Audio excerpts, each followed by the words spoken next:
Good morning everyone. I'm pretty sure alam nyo na kung anong gusto kong topic na pag-usapan this morning. As you can see, I have my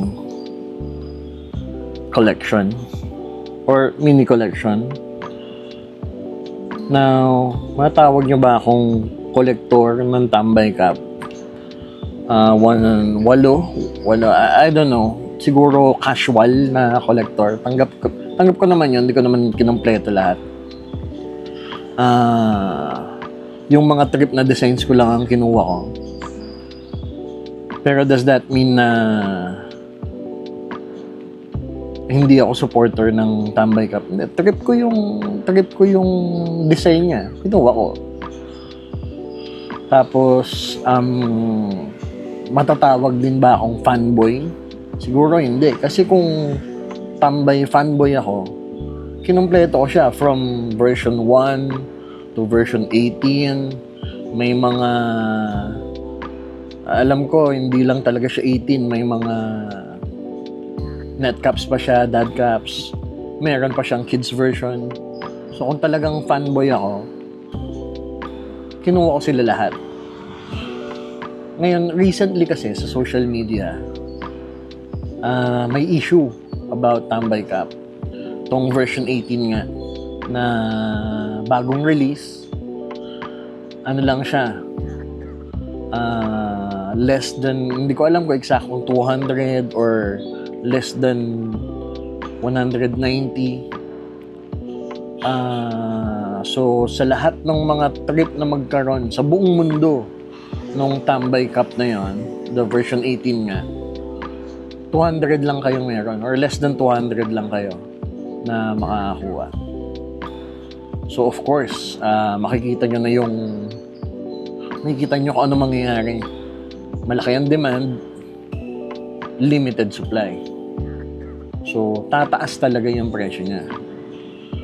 Balita ko nga dun sa reseller ko, sabi niya, or nag-resell, hindi ko reseller, yung nag-resell ng Tambay Cup na pinagkukuhanan ko, ilang araw daw silang pumila to get para makuha yung version 18. May natutulog na doon, may doon na kumain, buong araw sila doon, kahit umuulan, doon sila natulog, nagtyaga silang makuha yan. Kasi, of course, reseller sila. Kailangan gusto nilang makuha yung produkto. Pero di ba sa mga bagong release or release pa lang na items, ginagawa na rin naman talaga yun, pinipilaan na. Weekends pa lang bago i-release ang Apple, may pila na doon para sila ang mga unang makakuha nung kung ano mang gadget ang na-release ni Apple. So, sige, understood. Hindi ko maintindihan bakit kailangan na i-bash or siraan yung tao. Siraan yung maker, siraan yung design, siraan yung company mismo, siraan yung mga reseller, siraan yung mga casual na collector katulad ko. Dahil kung ano na makikita mo sa social media, ano ba yan? Nagpapauto lang kayo dyan. Anong klaseng brand ba yan? Hindi naman kilala, gawang Pinoy lang naman yan. Baka, ito nababasa ko lang naman sa social media, hindi galing sa akin to. So don't quote me on this. Hindi din siya verbatim. Kaya sabi na, pag dinala mo nga sa Cup Game yan sa US, baka pagtawanan lang yung brand na yan. Ginaya lang yan from other more popular brands. Yun naman ang toxic na mentality. Kasi kung para sa'yo, walang kwenta yung brand, di gumawa ka ng sariling brand mo. Hindi mo namang kailangang siraan yung brand na yon or yung hype na kasama nung brand na yon para lang i-disrupt mo or pasakitin mo ang ulo mo na bubwisit ka. Trip namin to it's kultura. It's our game. Cup game. This is actually subculture pa nga ng cup game to dahil yung mga cup collectors nga natatawa pa sila bakit daw umaabot ng ganituhang presyo yung bagong release.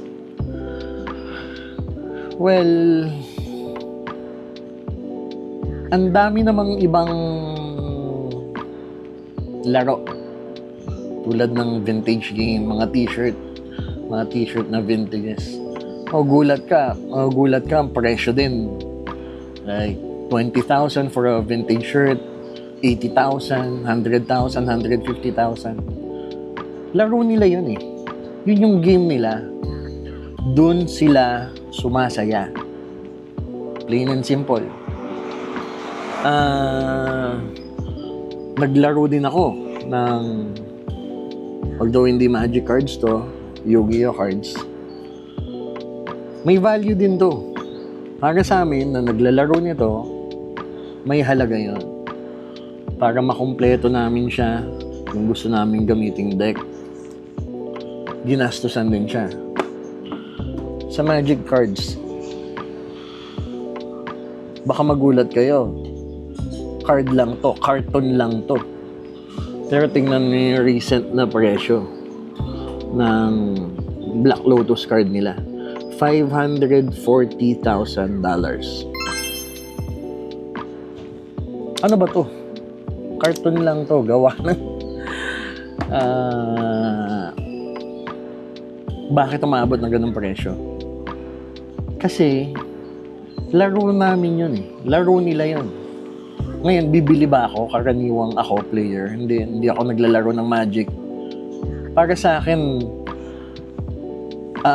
absurd na bumili ng $540,000 na card. Pero dun sa mga players na yon, if they have money to shell out, bibili nila yun. It's in demand sa kanila yun. Yun lang, yung pagka-toxic lang ng mindset ng, lalo na tayong mga Pinoy. Kailangan ba nating siraan yung brand? Kailangan ba nating siraan yung maker? Huwag ka na lang maglaro. Diba? Huwag kang makilaro. Yung 30,000, 50,000, 80,000 pesos na bagong release ng cup, hindi mo ma-afford, hindi mo gustong bilhin, kahit kailan din mo bibilin kasi namamahalan ka, hindi ikaw yung target market. Hindi sa iyo binibenta. May mga tao who are willing na mag-shelve out ng ganong halaga kasi masaya siya na